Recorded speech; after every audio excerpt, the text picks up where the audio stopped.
बिस्मिल्लाहिर्रहमानिर्रहीम। Dear students, आज हम intermolecular force of attraction, dipole force of attraction और हाइड्रोजन बॉन्डिंग के बारे में पढ़ेंगे।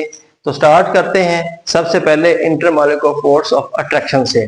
तो यहाँ पे दो वर्ड्स जो हैं उनकी मीन आपने समझने हैं, उसके बाद इंशाल्लाह आपको सारी आसानी तरीके से इसकी समझ आ जाएगी। तो यहाँ पे लफ्ज लिखा हुआ है इंट्रामॉलिक्यूलर फोर्स और एक है इंटरमॉलिक्यूलर फोर्स। इंट्रामॉलिक्यूलर फोर्स और इंटरमॉलिक्यूलर फोर्स। इंट्रामॉलिक्यूलर फोर्स ये होती है कि मॉलिक्यूल्स की आपस में जो फोर्स ऑफ अट्रैक्शन होती है कि मॉलिक्यूल, एक ही मॉलिक्यूल होता है, उसके एटमों के दरमियान जो फोर्स ऑफ अट्रैक्शन होती है उसको हम कहते हैं इंट्रामॉलिक्यूलर फोर्स ऑफ अट्रैक्शन। और इसी तरह मॉलिक्यूल, एक ही तरह के मॉलिक्यूल जो होते हैं डिफरेंट टाइप्स, उनके दरमियान जो फोर्स होगी वो क्या कहलाएगी? Intermolecular force. बिल्कुल ऐसे ही समझें कि जैसे एक क्लास के अंदर कंपटीशन हो तो हम उसको कहेंगे इंट्रा कंपटीशन कह देंगे, और अगर एक क्लास का दूसरी क्लास के साथ कंपटीशन हो तो हम उसको कहेंगे इंटर कंपटीशन। तो अब यहाँ पे देखें कि ये वाटर का एक मॉलिक्यूल है, तो इसमें इंट्रामॉलिक्यूलर फोर्स ऑफ अट्रैक्शन है। यहाँ पे ऑक्सीजन जो है हाइड्रोजन के साथ भी बॉन्ड बना रही है और ऑक्सीजन जो है इधर भी हाइड्रोजन के साथ बॉन्ड बना रही है, तो ये जो है इंट्रामॉलिक्यूलर फोर्स ऑफ अट्रैक्शन है। तो इसी तरह इंटरमॉलिक्यूलर फोर्स ऑफ अट्रैक्शन क्या हो गई कि ये वाटर का मॉलिक्यूल है ये वाला, ठीक है, और इसी तरह वाटर का दूसरा मॉलिक्यूल ये है और वाटर का मॉलिक्यूल तीसरा जो मॉलिक्यूल ये है, इस तरह फोर्थ है, और इनके दरमियान जो फोर्स पाई जाती है, यानी कि वाटर के मॉलिक्यूल्स के दरमियान जो फोर्स अट्रैक्शन पाई जाती है, इसको हम कहेंगे इंटरमॉलिक्यूलर फोर्स ऑफ अट्रैक्शंस। अब हम डिस्कस करते हैं पॉइंट्स को। The force of attraction that are present between the molecule of the elements and compounds are called intermolecular force of attractions. Or secondly, these attraction forces are generally very weak compared to the binding force present between the atom of the substance. तो ये कहता है जी कि ये force जो होती है intermolecular force बहुत वीक होती हैं as compared to the binding force. जैसे बाइंडिंग फोर्स इनके दरमियान पाई जाती है तो ये बड़ी स्ट्रांग होती है, लेकिन इंटरमॉलिक्यूलर फोर्सेस जो होती हैं मॉलिक्यूल्स के दरमियान ये बहुत ही वीक होती हैं। Among these three states of matter, these forces are weakest among the molecules of the gas. अगर गैस के साथ हम इंटरमॉलिक्यूलर फोर्सेस देखें जाए गैसेस के अंदर तो बहुत ही वीक होती हैं, और इसी के साथ अगर हम सॉलिड के मॉलिक्यूल्स के दरमियान इंटरमॉलिक्यूलर फोर्सेस देखें तो वो क्या होंगी? स्ट्रॉन्ग होंगी। तो the force are stronger among the molecules of the solid. इसी तरह types and effects of the intermolecular force of attractions हैं।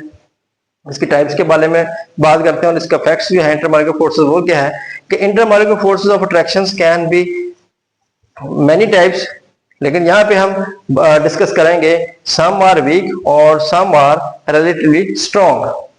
तो these forces influence the physical properties of the substance, यानी कि ये इंटरमॉलिक्यूलर फोर्सेस जो हैं ये physical property of a substance के ऊपर भी इफेक्ट्स रखती हैं। वो कैसे?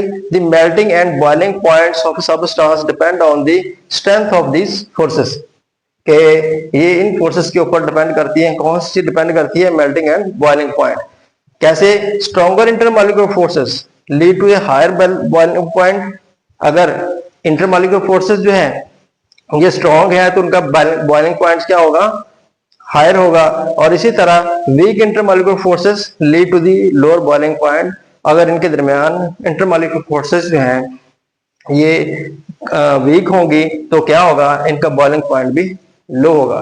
तो यहाँ पे देखें आप, हमने डिस्कस कर लिया इंट्रामॉलिक्यूलर फोर्सेस के सेम मॉलिक्यूल के दरमियान जो फोर्सेस होती हैं उसको हम इंट्रामॉलिक्यूलर फोर्सेस कहते हैं, और इस तरह इंटरमॉलिक्यूलर फोर्सेस क्या है? डिफरेंट मॉलिक्यूल के दरमियान जब फोर्सेस होती हैं तो हम क्या कहेंगे? Intermolecular forces. जिस तरह ये वाटर का मॉलिक्यूल है इसी तरह ये वाटर का मॉलिक्यूल फोर्सेस है, तो इसके दरमियान जो फोर्स होंगे इनको क्या कहेंगे? Intermolecular forces.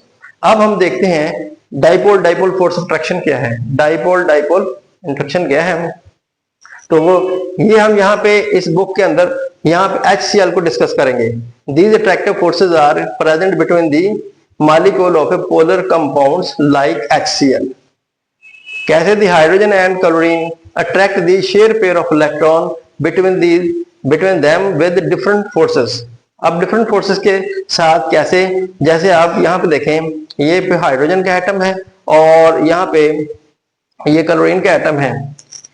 तो यहाँ पे हमने देखना है कि कैसे इनके दरमियान फोर्स ऑफ अट्रैक्शन है, कैसे ये एक दूसरे के शेयर पेयर को अपनी तरफ कशिश करते हैं।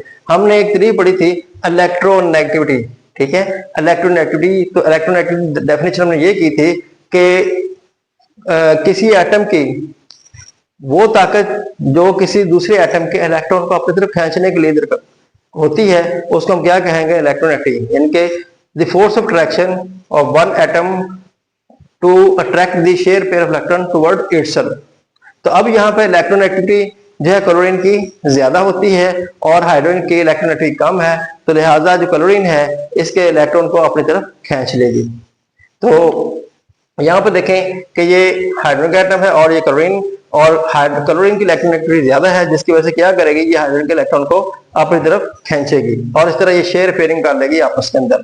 तो since third point, the force of attraction with which an atom attracts the share pair of electron toward itself is called electronegativity। ये इसकी डेफिनेशन भी है इलेक्ट्रोनेगेटिविटी की। तो since the electronegativity of the chlorine is greater than the hydrogen, यानी electronegativity chlorine की hydrogen से ज्यादा है, attract the share pair of electron with the greater force, जिसकी वजह से क्या करेगी, क्लोरीन के इलेक्ट्रॉन को अपनी तरफ खींचेगी। एज ए रिजल्ट ऑफ जिसके नतीजे में क्या होगा, the bond between the hydrogen and chlorine became polar as shown below. जैसे ये पोलर बन गया, ये पॉजिटिव चार्ज आ गया इसके ऊपर और ये इसके ऊपर नेगेटिव चार्ज, पार्शियल पॉजिटिव और पार्शियल नेगेटिव चार्ज आ जाएगा।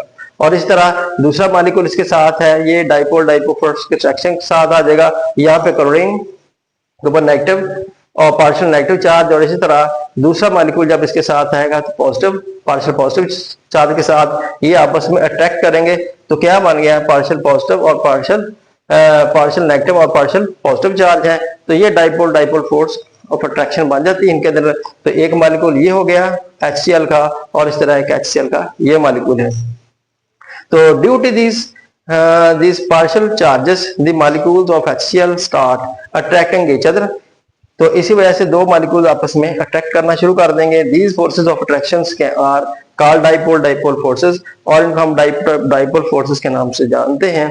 This compound which are have this type of attraction force will show a relatively higher melting and boiling point, और उनके दरमियान जो melting और boiling point है वो हाई होगा। तो इसके बाद हम पढ़ेंगे हाइड्रोजन बॉन्डिंग। यहाँ पे हाइड्रोजन बॉन्डिंग को पढ़ने से पहले थोड़ा सा डिफरेंस आपको बता दूं।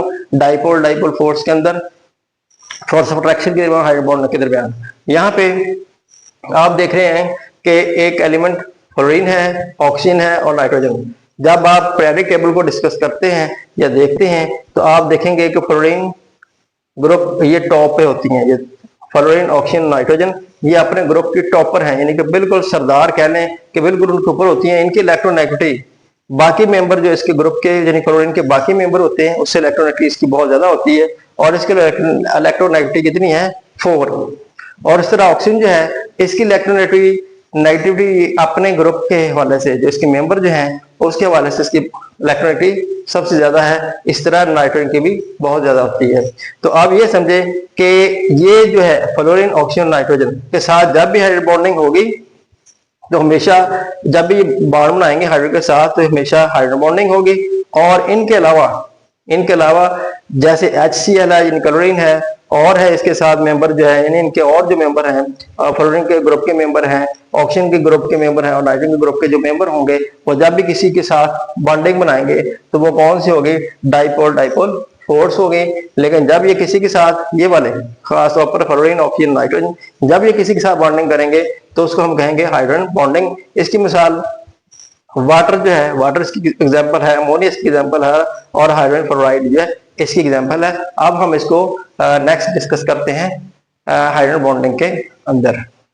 अब हम पढ़ते हैं हाइड्रोजन बॉन्डिंग। जब हमने डाइपोल फोर्स ऑफ अट्रैक्शन पढ़ी थी तो हमने इलेक्ट्रोनेगेटिविटी को डिस्कस किया था कि इलेक्ट्रोनेगेटिविटी क्या है। हमने कहा था कि एक एटम की दूसरे एटम के इलेक्ट्रॉन को अपने तरफ कशिश करने की जो सलाहियत होती है वो क्या कहलाएगी, इलेक्ट्रोनेगेटिविटी। और यहाँ पे देखें कि हाइड्रोजन बॉन्डिंग के अंदर वहां पे डिस्कस किया गया था कि डाइपोल फोर्स का इंट्रैक्शन के अंदर मैंने आपको बताया था कि जो फ्लोरीन है, ऑक्सीजन जो है और नाइट्रोजन ये पीरियोडिक टेबल में अपने ग्रुप जो है इनके उनकी सरदार है यानी बिल्कुल टॉप पे हैं और इनकी इलेक्ट्रोनेगेटिविटी क्या है, सबसे ज्यादा है। और जब भी हाइड्रोजन के साथ बॉन्ड बनाएगी तो वो कौन सा बॉन्ड होगा, हाइड्रोजन बॉन्ड होगा। और बाकी मेंबर जो है इनके ग्रुप के, यानी फ्लोरीन के बाकी मेंबर होंगे, जैसे क्लोरीन है और दूसरे मेंबर ऑक्सीजन के साथ जो इसके ग्रुप के मेंबर होंगे, और इस तरह नाइट्रोजन के जो मेंबर होंगे इसके ग्रुप के, तो वो जब भी किसी के साथ बॉन्डिंग करेंगे, हाइड्रोजन बॉन्डिंग करेंगे, तो वो बन जाएगी डाइपोल डाइपोल इंटरेक्शन। अब इसकी डिटेल हम यहाँ पे देखते हैं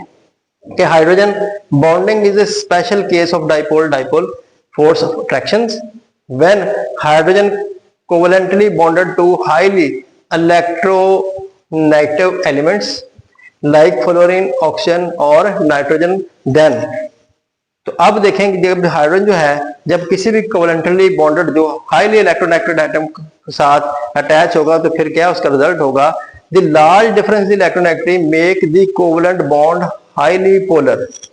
ठीक है, कि जितना इलेक्ट्रोनेगेटिविटी उसके अंदर होगी तो उसके अंदर बॉन्ड जो होगा उतना ही वो कोवलेंट बॉन्ड जो है हायर पोलर होगा। और इस तरह as a result of strong dipole dipole force attraction are observed among the molecule, और उनके मॉलिक्यूल के दरमियान जो डाइपोल डाइपोल अट्रैक्शन है वो भी जो है स्ट्रॉन्ग होगी। तो इसकी एग्जांपल हम देखते हैं यहाँ पे वाटर H2O, और यहाँ पे O और H के दरमियान क्या है, हाईली पोलर बॉन्ड बनेगा, कि O और H के दरमियान क्या बनेगा, हाई पोलर बॉन्ड बन जाएगा। अब देखें due to this stronger attractive force develop between the water molecule as shown diagram, ये यहाँ पे डायग्राम ये भी आपको बताते हैं जरा। तो attractive force present between the molecules of the water called hydrogen bonding, और इसके दरमियान जो मॉलिक्यूल फोर्स बनेगी इसको क्या कहेंगे, हाइड्रोजन बॉन्डिंग। अब यहाँ पे देखें कि ये वाटर का मॉलिक्यूल, ये वाटर का मॉलिक्यूल ऑक्सीजन और हाइड्रोजन के दरमियान कौन सा बॉन्ड बन रहा है, हायर पोलर। क्यों, इसके दरमियान इलेक्ट्रोनेगेटिव का डिफरेंस बहुत ज्यादा है। इसी तरह H और F के दरमियान जो बॉन्ड बन रहा है बहुत ही इलेक्ट्रोनेगेटिव ज्यादा है, यानी कि इलेक्ट्रोनेगेटिविटी इसके अंदर बहुत ज्यादा है, तो इसलिए ये इसके अंदर जो पोलर बॉन्ड बनेगा बहुत ज्यादा स्ट्रॉन्ग बनेगा। अच्छा, अब ये एक मॉलिक्यूल जब वाटर का एक मॉलिक्यूल दूसरे मॉलिक्यूल के साथ बॉन्डिंग करेगा तो इसको हम क्या कहेंगे, हाइड्रोजन बॉन्डिंग। ठीक है, हाइड्रोजन बॉन्डिंग। क्यों, हमने यहाँ पे बात किया कि अपने ग्रुप का टॉप पर ग्रुप यानी सरदार कहने सबसे टॉप का मेंबर है ये एलिमेंट। तो इसी तरह यहाँ पे आप देखें HF, F की बात की थी यहाँ पे हमने फ्लोरीन की, तो फ्लोरीन भी आप जब दूसरे मॉलिक्यूल के साथ बॉन्डिंग बनाएगा तो उसको हम कहेंगे हाइड्रोजन बॉन्डिंग। लेकिन HCl दूसरे HCl के साथ फोर्स अट्रैक्शन करेगा तो उसको हम कहेंगे डाइपोल डाइपोल इंटरेक्शन। तो ये है हाइड्रोजन बॉन्डिंग। तो अब उम्मीद है आपको अच्छी तरीके से समझ आ गई होगी। तो अब इंशाल्लाह नेक्स्ट लास्ट लेक्चर के साथ दोबारा हाजिर होंगे, तब तक के लिए खुदा हाफिज, शुक्रिया।